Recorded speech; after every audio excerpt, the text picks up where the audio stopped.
shadow of the conquering German armies covered Western Europe, the self-styled master race was riding high.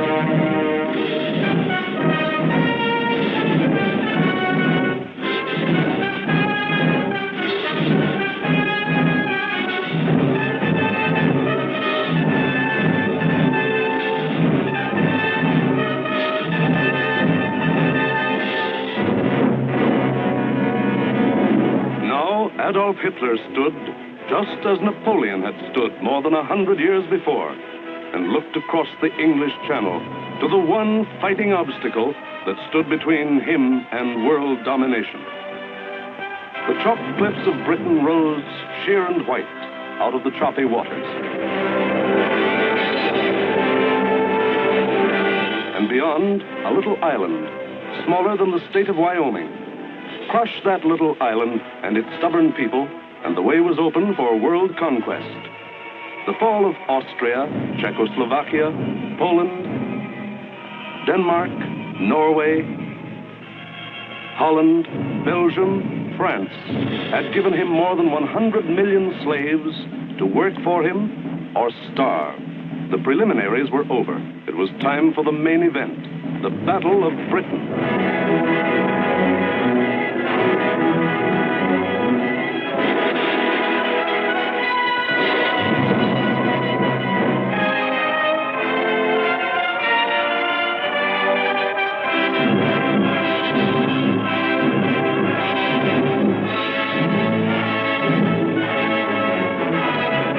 Hitler and his generals feverishly drafted their plans for the conquest of Britain.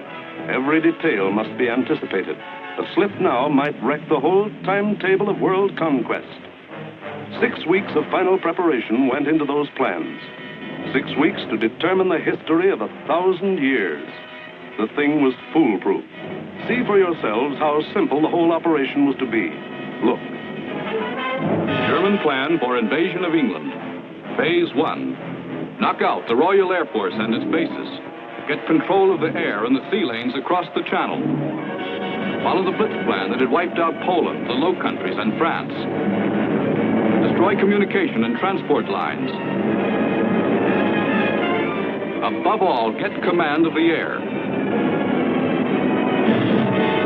Phase 2. Pulverize the coastline with dive bombers. Drop parachute troops to take over the airfields and establish beachheads.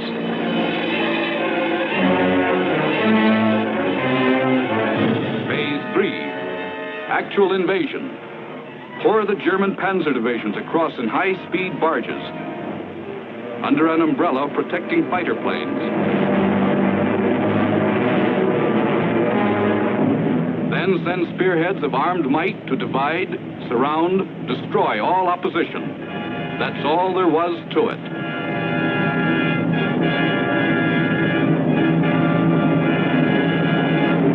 Conquer Britain. Force the surrender of the British fleet. Then, with the combined sea power of Germany, Britain, Italy, France, and Japan, he could control the seas and tell us where to head in. The torch of freedom flickered low. On the Channel invasion coasts, more than 100 fully equipped German divisions were singing the Nazi theme song, "We are sailing against England," as they waited the word from Hitler.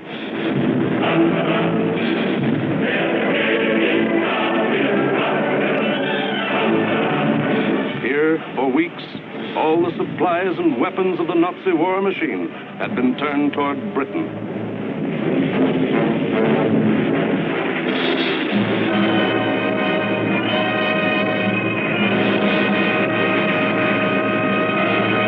The jaws the Nazi whale were set to swallow Jonah. And what about Jonah? How was he doing? Well, Britain also had an army, but it was an army dragged from the sea at Dunkirk.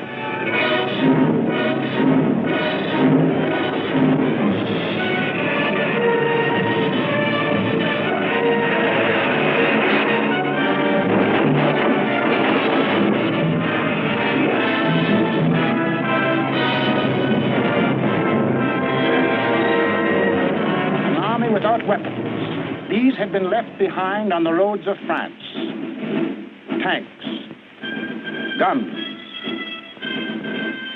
motorized equipment, all abandoned to save the one priceless item, men.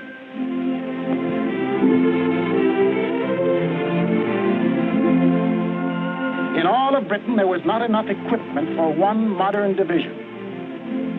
Only one tank for every 1,000 square miles of territory. Only one machine gun for every 1,500 yards of beach.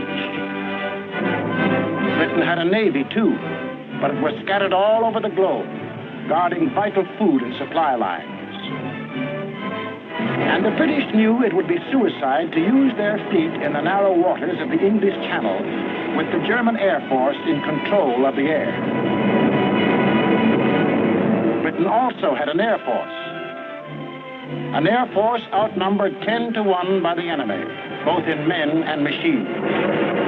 And then there was Britain herself, the people of Britain, the people who were to be terrorized and forced to surrender. They knew that every man, woman, and child, in uniform or out, would be Hitler's target in the onslaught that might come at any moment.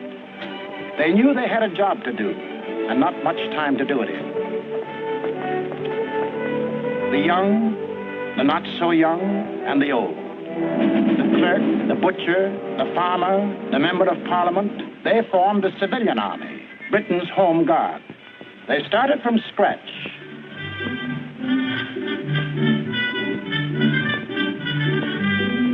Experience, equipment,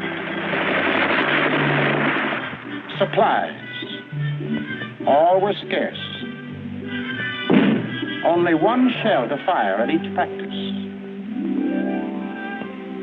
The women of Britain refused to be left out.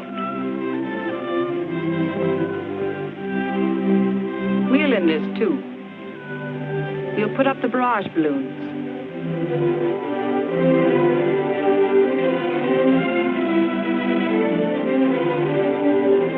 Man the ack guns.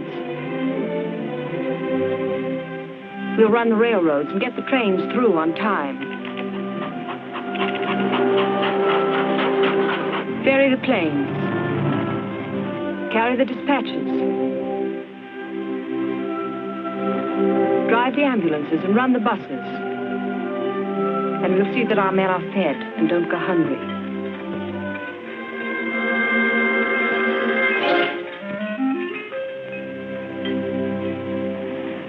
Others worked, men and women alike.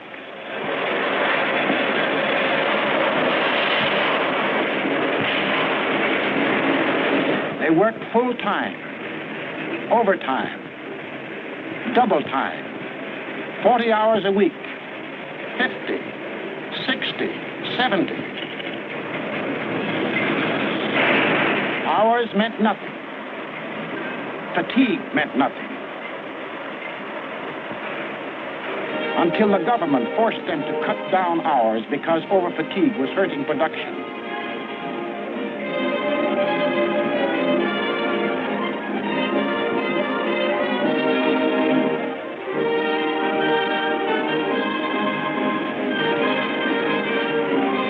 And when they weren't working, the men patrolled the moors for parachutists, blocked the roads, rehearsed invasion defenses.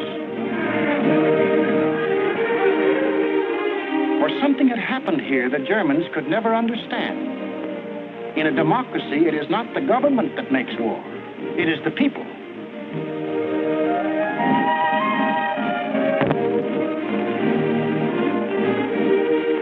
To lead them, the people had chosen Winston Churchill as their prime minister. And he spoke the words in every British heart when he said, "We shall defend our island, whatever the cost may be. We shall fight. Landing ground, in fields, in streets, and on the hills, we shall never surrender." This was Britain in its darkest hour. The people knew they were in for the worst the Nazi mind could invent, yet they didn't panic or run away. They patrolled and waited. They drilled and waited. They worked and waited. Waited for the terror they knew was coming. Then it came.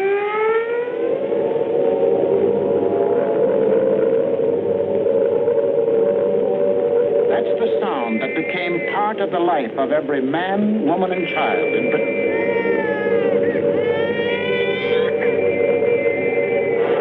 August 8th, 1940, and the battle for Britain is on. 30 enemy aircraft over the channel, flying due west.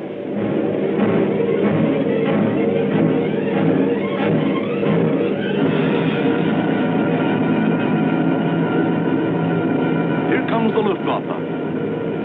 In dozens of flights, hundreds of planes,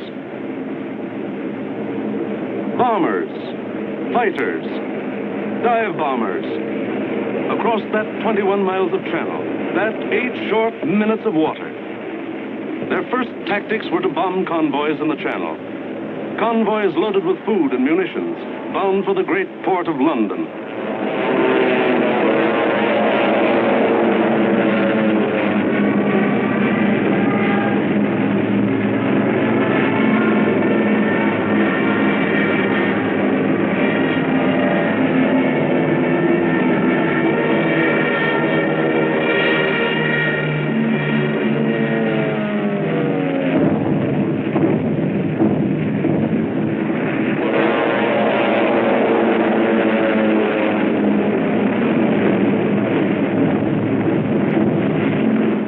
Fighters waited overhead for the defending planes of the Royal Air Force, the RAF, to appear. They didn't have long to wait.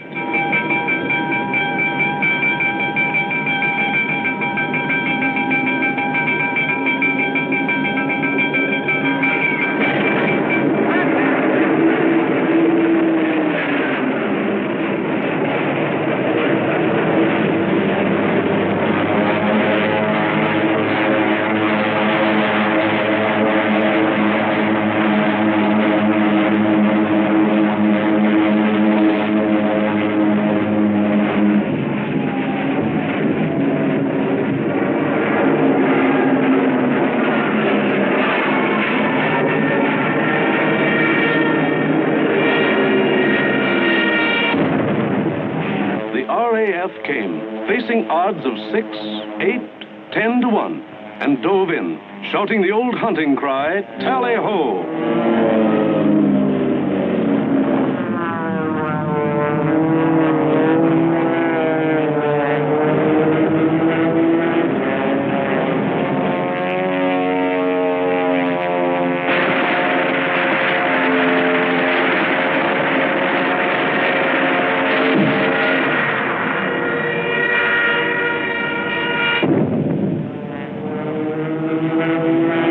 Phase 1 of the Nazi plan called for the RAF to be knocked out of the air. But the men of the RAF hadn't read the Nazi plan.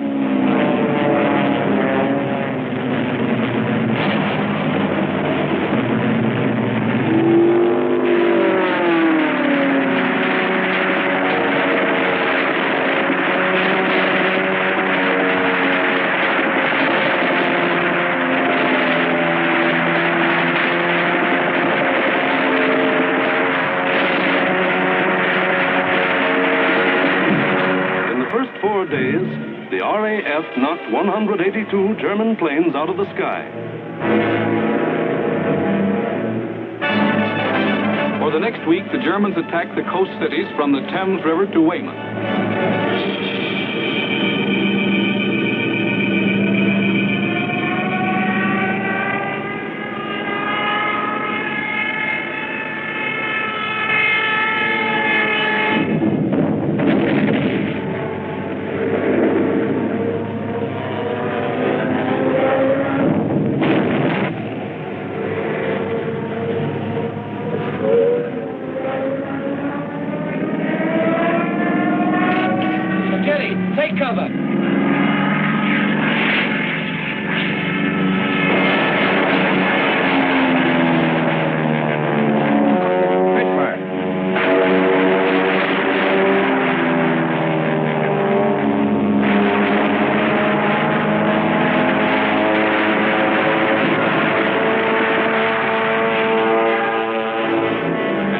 made off with 180 more planes. Then the Luftwaffe battered the great port towns of Southampton, Plymouth, trying for a knockout before the flow of supplies from overseas. The ports took a terrible pounding, but they couldn't be knocked out. Cargoes went on being unloaded with the protection of the RAF overhead. Battling the Spitfires and Hurricanes in the air wasn't panning out. So Goering switched his main attacks to the fighter airfields, Dover, Deal, Hawking. Maybe he could destroy the planes on the ground. He bombed the airfields, and the fields were hit. But the planes were saved. For Britain, unlike Poland and the Low Countries, didn't make the mistake of bunching its planes on the runways. The planes of the RAF were scattered and hidden, only a few on any one field, and those in the far corners. The Spitfires still went up to meet the enemy. In the first 10 days of the Battle of Britain, Goering launched 26 major attacks to get command of the air and lost 697 aircraft. The British lost 153, and 60 British pilots bailed out.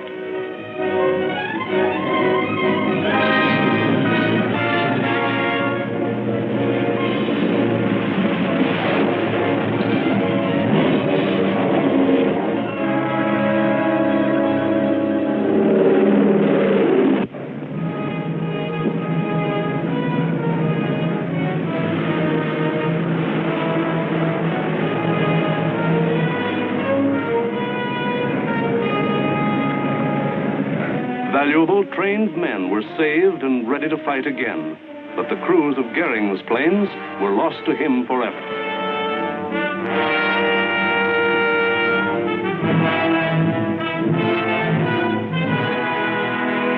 The pace was too hot. Something was going haywire. The Nazis had to call time out. On a 2,000-mile front, from Norway to France, the whole Nazi Blitz program was being stalled because the RAF was still in the air, fighting against England.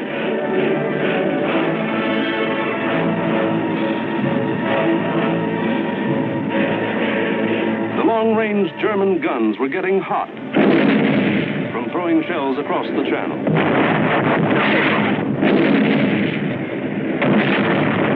In public, Hitler assured the Germans, "Mr. Churchill tells his people that England will win, but I tell you that victory will belong to Germany." But in private, he sent for Goering, the boss of the Luftwaffe, and put him on the hot seat. Goering was told to do something and do it quick. So on August 30th, he ordered all-out attacks on inland aerodromes and industrial centers. Maybe he could knock out the RAF on the assembly line. And he adopted new tactics, too. More fighters and fewer bombers. Or maybe he just had fewer bombers to send. Anyway, those he did send were well protected. Fighters above at high altitudes. Fighters on both sides. Fighters in the front and in the rear. Fighters weaving in and out of the bomber formations. Britain, winner of the first round, was ready, with higher morale and sharper defense. Improved listening posts were set up all along the coast and warned of the enemy's approach before he left the continent. A quick flash from the control station to the fighter station, and pilots were on their way to meet the enemy while he was still over the channel.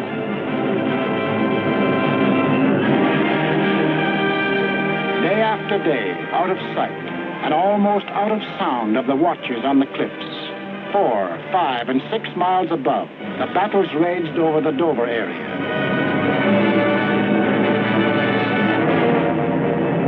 The Dover area became known as Hell's Corner.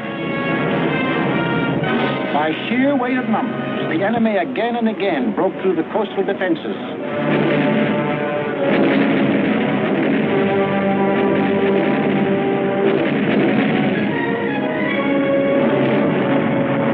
And reached inland to the airdrome. Aircraft plants, munition factories and machine shops.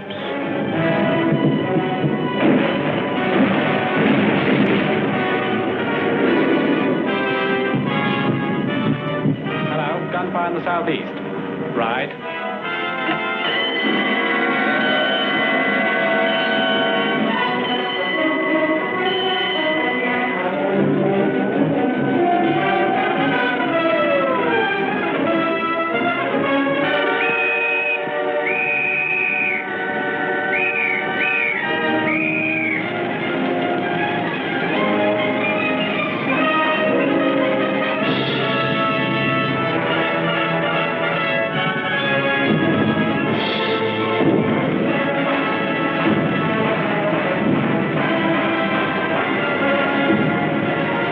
Workers kept on working, and the RAF kept on flying. These two men with wings, alone in the sky, behind their motors and machine guns, were shooting down more than the Luftwaffe.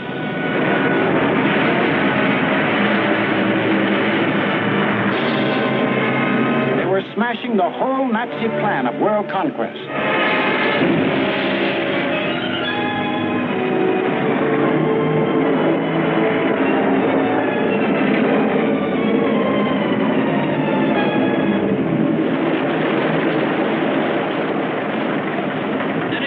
Johnny? 109 destroyed, buddy, yes. Oh, good show. How'd you get on, sir? I had a wonderful party, thanks. Are you all right? You get any of the bladders? Yes, I got a Messerschmitt 109 in Livonia. Between August 24th and September 5th, 35 major attacks were launched. They cost the Germans 562 planes, while the British lost only 219 planes and saved 132 pilots. Invasion plans were going completely haywire. The Nazis were blind with rage. The German mind has never understood why free people fight on against overwhelming odds. Hitler now knew he was superior in every weapon except the weapon of spirit. So he told Goering, break that spirit. Crush the people. Crush the spirit of democratic life itself. Invasion now would have to wait. The Nazis would avoid the RAF and smash the great city of London into the rubble heap they had made of Warsaw and Rotterdam. Could London take it? Even the people themselves didn't know the answer. The defenses they trusted in were London's hastily assembled anti-aircraft, the ack-ack guns, the balloon barrage which kept the raiders at high altitudes. The Royal Air Force, now down to its last reserves, and the plain, downright guts of people.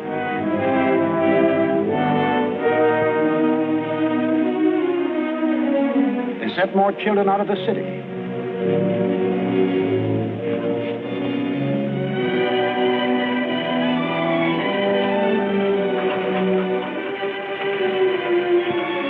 Tightened air raid precautions. Stationed more airplane spotters. Rehearsed firefighters. Moved into bomb shelters. They blacked out their city and carried on.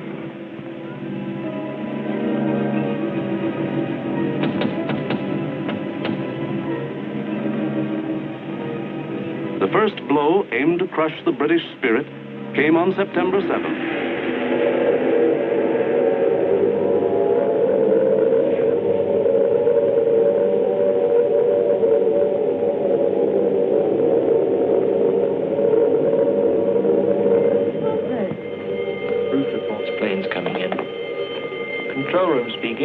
Customers and staff will now take cover in the basement. Please do not run, but keep moving. Down the stairs, or you can use the escalator.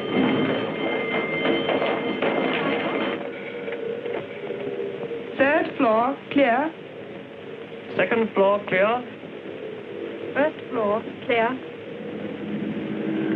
That day, when 375 German planes came roaring up the Thames River, the Battle of Britain became the Battle of London. The Germans broke through the charge of Hurricanes and Spitfires that went out to meet them.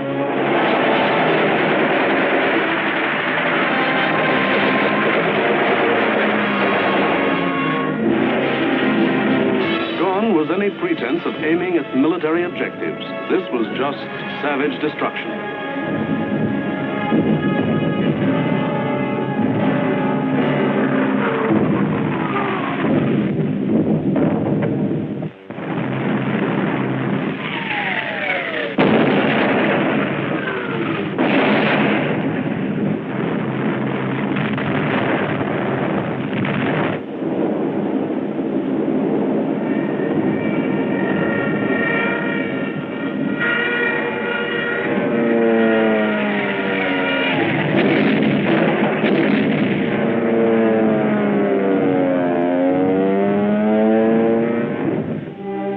Fell alike on the homes of the East End poor and the Mayfair rich, on shops, hospitals, churches. For 28 days, the Nazis were to drop everything in the book on the city of London. Tons upon tons of high explosives, delayed action bombs that exploded days later, torpedoes that sheared away whole buildings.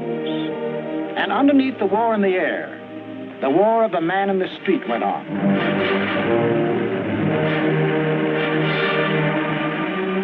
He learned to exist with very little food. He forgot what it meant to have a night's sleep, spending most of his time underground in the damp and dark and cold. Hello, Mrs. Fox. You're here early tonight? Well, I'm on the safe side, aren't I? I think that'll be all right now. Yes, that's grand. Anyway, I'll be back in a few minutes if you want. Now, how are we going to get you up there? Get a young man to lift you up. Barney? Hello. Tell this young lady to lift up. Righto, I'm coming.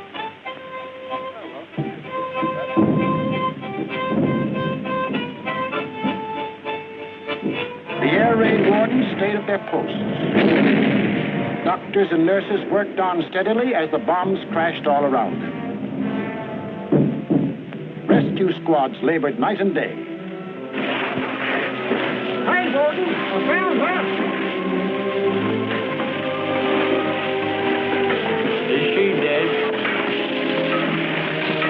Fight us. Firemen said, nuts to the bombs and battled to put out fires. This was life in the Blitz. Against all the rules of Nazi warfare, Britain was refusing to crumple up. Across the Channel, the enraged Goering took personal command of the operations.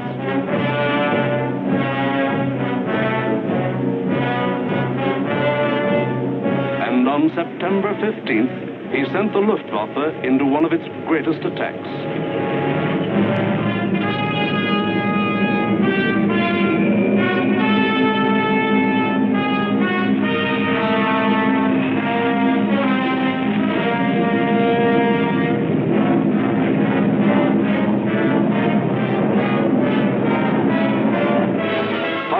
German bombers and Messerschmitt fighters roared over the English coast. Starmouth calling. Planes heard 3 miles southwest. Shout for hostile planes approaching from the southwest. The British met the challenge by throwing in everything they had.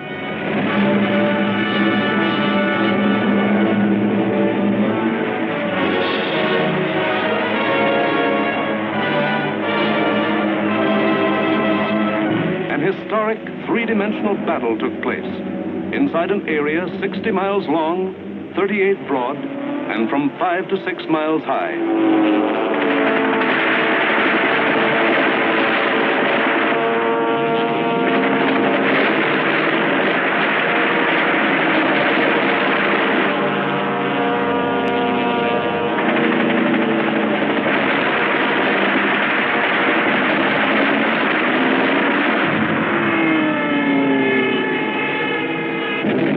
200 individual dogfights took place within the first 30 minutes of the raid.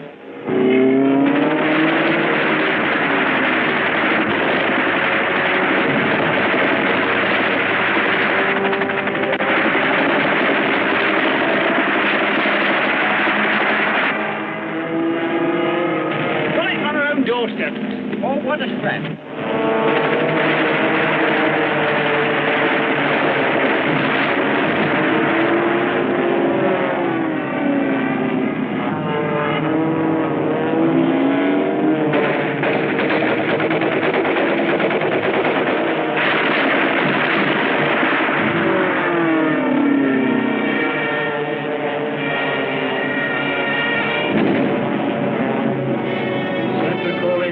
one. Thank you, Senator. We'll keep a lookout for them. Hostile formation to the south. Some of the German bombers broke through London's defenses.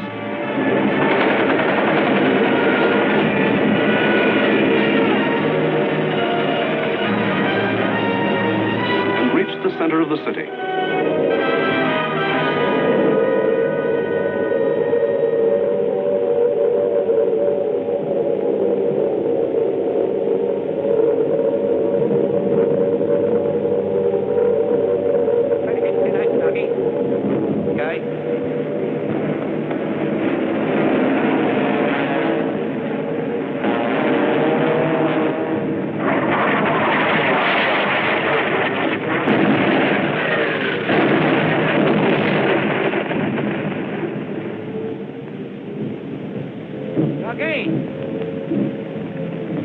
Ducky, where are you?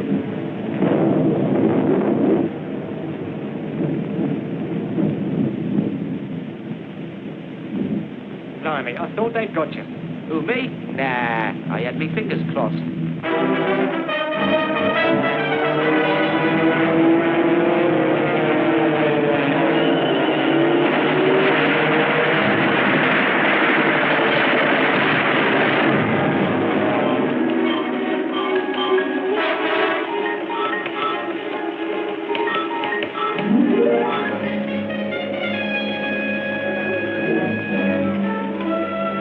Communique. The biggest bag yet. 185 enemy aircraft shot down. End of message. Of the 500 German planes that came over that day, more than 1/3 were shot down. In the 28 days of terror from September 7th to October 5th, the Nazis dropped 50 million pounds of bombs on the city, killed 7,000 helpless civilians, and wounded 10,000 more.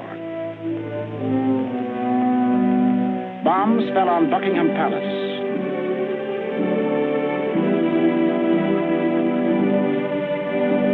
Westminster Abbey, the Houses of Parliament, Fleet Street, the center of the news, St. Paul's Cathedral.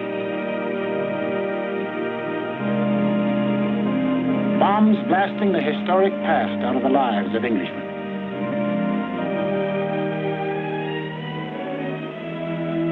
But in these 28 days, the Nazis lost 900 planes and their crews. The more they sent over, the more were shot down. The British Spitfire had proved to be one of the deadliest weapons ever put in the hands of man. If this kept up, pretty soon no more Luftwaffe.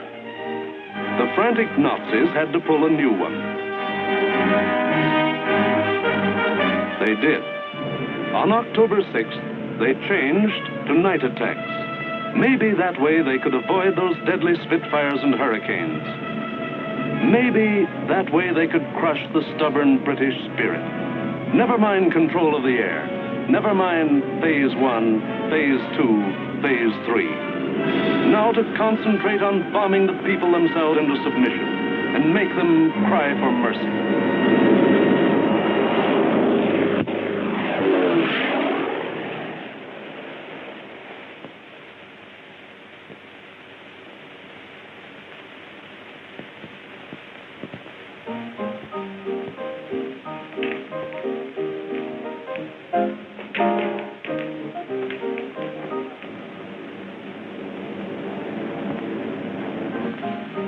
Hostile raid, sir.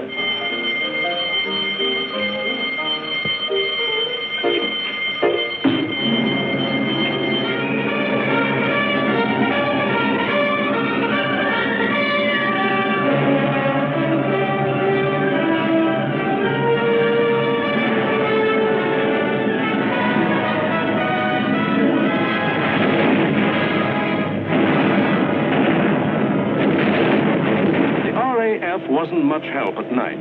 This was just German bombs against British guts.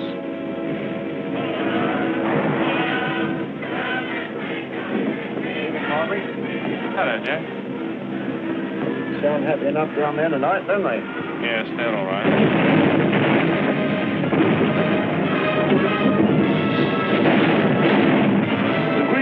docks of London were left roaring infernos. Homes were destroyed by incendiaries. Business blocks were aflame. And still the people of London took it. Night after night, they burrowed underground. And morning after morning, they dug themselves out of the wreckage.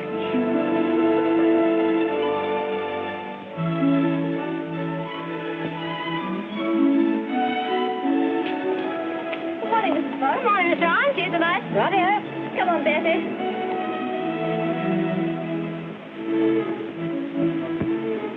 Would you like to sit down? Thanks. Morning, Mr. Arns. Sleep well? Fine, thanks. Wasn't it a quiet night? What about the one that came down about 2? I didn't hear it. Did you? No. Oh, we're getting used to them around here.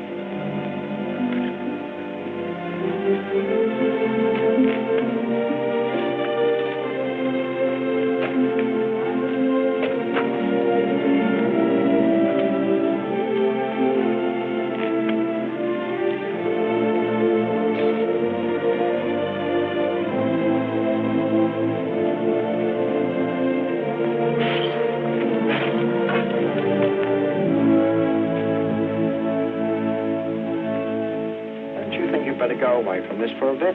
Of course not. It'd take more than this to get me out of my home. Now go on, you've got to get to work. Okay. The Battle of London was the battle of the people of the city. In spite of bombs and fire and death, they got to their desks and workbenches to spend another 10 or 12 hours working. The British spirit was stronger than ever. And the RAF was flying higher than ever. Not only higher, but farther. Yes, I.O. Operation for the night. GP 1562, EP 781. 10 aircraft.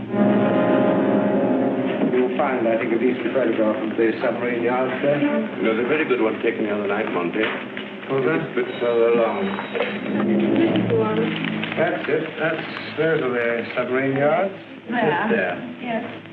Well, chaps, this is your target for tonight. It's the submarine and shipbuilding yards at Bremen.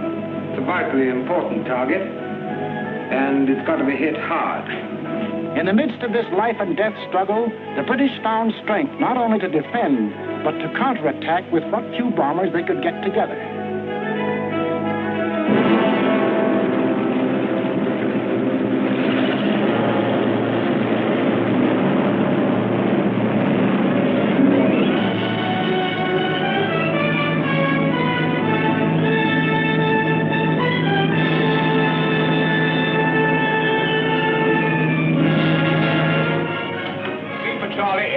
Sir.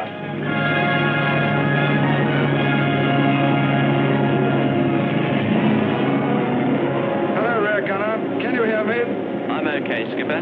Hello, operator. Everything okay? Well, it seems to be all here, sir.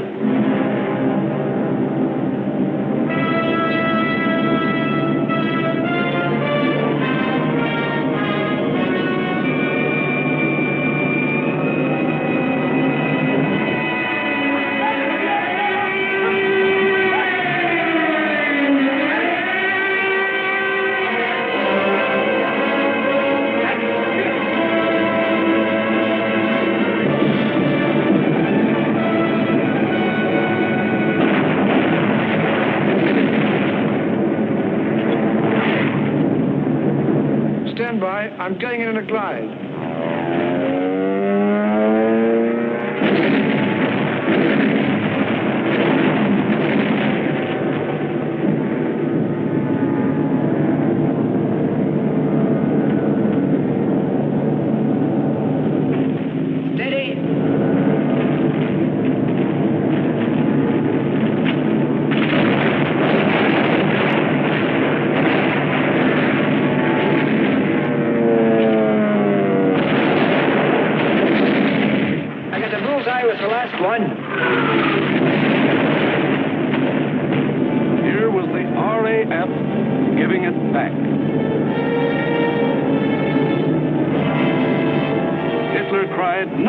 gangsters.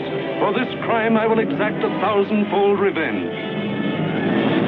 All the available German night bombers were put into the air.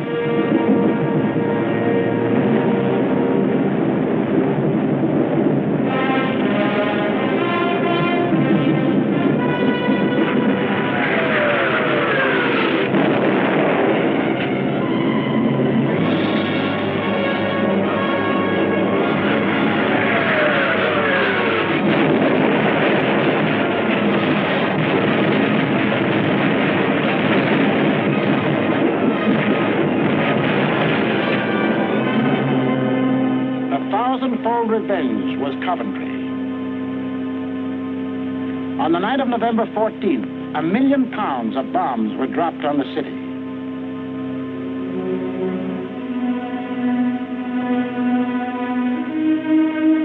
Coventry was smashed as flat as Warsaw and Rotterdam.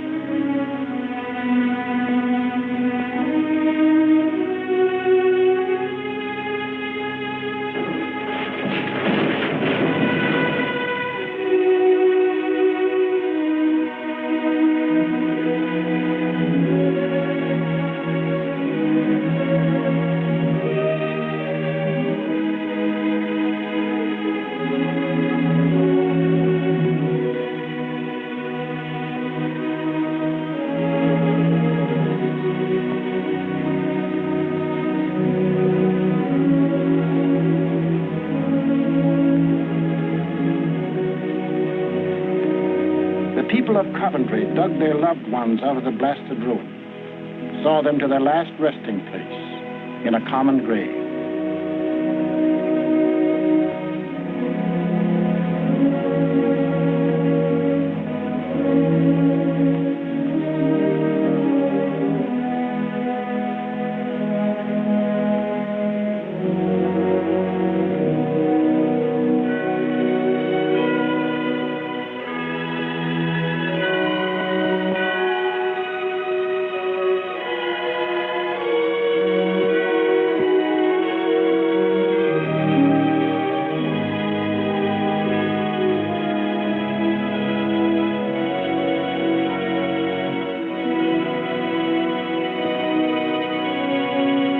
Hitler could kill them, but damned if he could lick them.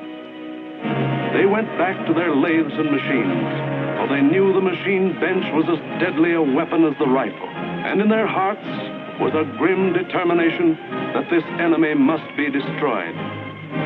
That the day was coming when they would strike back, and how they would strike back. Christmas, 1940.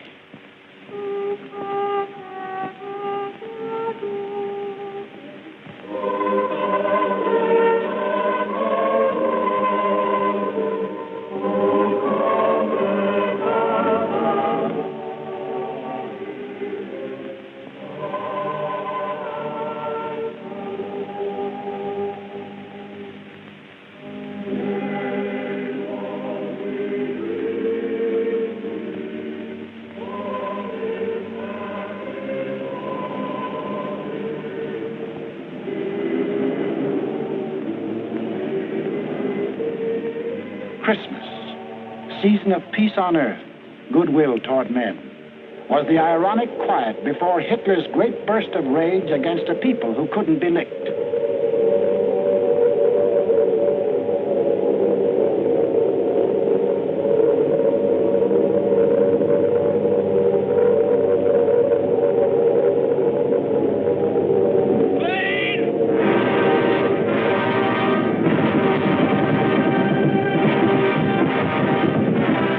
Bomb them into submission, so he would burn them to ashes.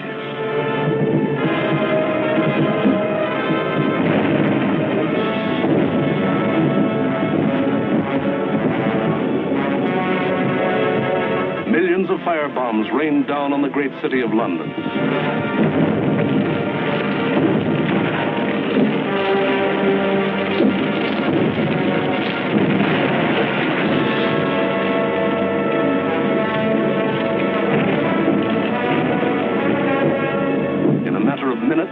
more than 1,500 different sections of the city burst into roaring flames. Flames that swiftly merged into the greatest fire in recorded history.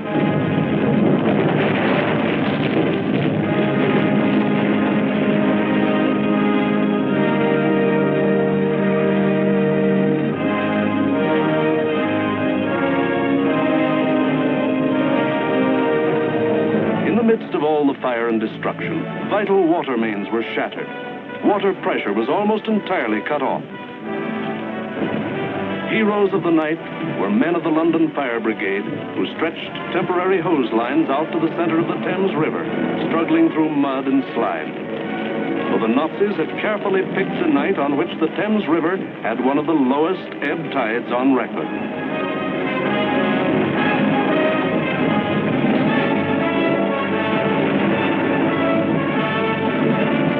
And while London burned above them, the people of the city held on. Chin up and thumbs up. They knew this was the people's war, and they were the people.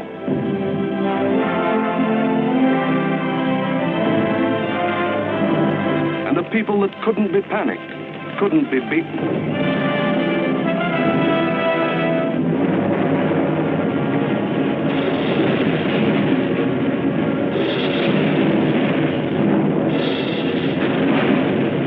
In the months to come, the British were to suffer many such bombings and burnings. But a nation that calls on cold courage when hot courage runs thin may die, but it can't be defeated.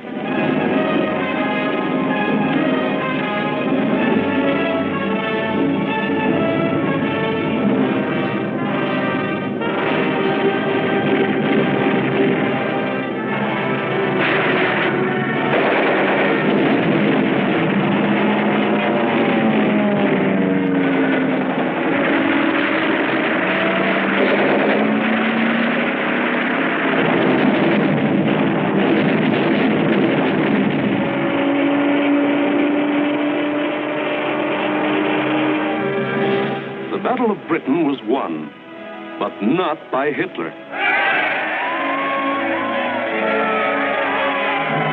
Hitler had lost the battle. He had lost 2,375 German planes and their crews. For the first time, it was the Germans who ate the bitter dirt of defeat. Gone was the legend of their invincibility. For a solid year, the Nazis struck Britain with all their might. They leveled thousands upon thousands of homes and damaged millions of others. They killed more than 40,000 men, women, and children, and seriously wounded 50,000 more. But not one single Nazi soldier set foot on British soil. But Hitler couldn't stop, and in our next film we will show how he had to turn to the east again. Why did the Nazis lose the Battle of Britain? First, because a regimented people met an equally determined free people, and the free people made them quit cold. We've been bombed, dive-bombed, high-level bombed, machine gunned, been through 2 invasion scares. The last lot we had the house down about our ears. But we're still sticking it. We're going to stick it.